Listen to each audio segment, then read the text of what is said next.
বিসমিল্লাহির রহমানির রহিম।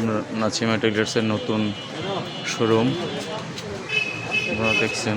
Nasima fashion and tailors নতুন শোরুম।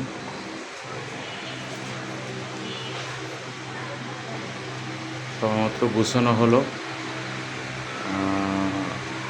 শুকরিয়া যে দোকানটি নেওয়ার পরে সমস্ত কাজ গুছিয়ে উঠতে পেরেছি। আল্লাহর কাছে শুকরিয়া। এবং আস্তে আস্তে চালু হচ্ছে। এটা হচ্ছে আমাদের নিজেদের তৈরি করা ড্রেস।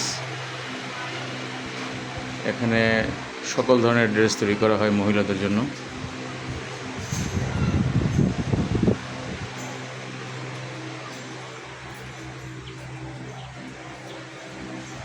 একটি মেশিন আনা হয়েছে, আরও দুটো মেশিন আছে, এটাও নিয়ে আসা হবে।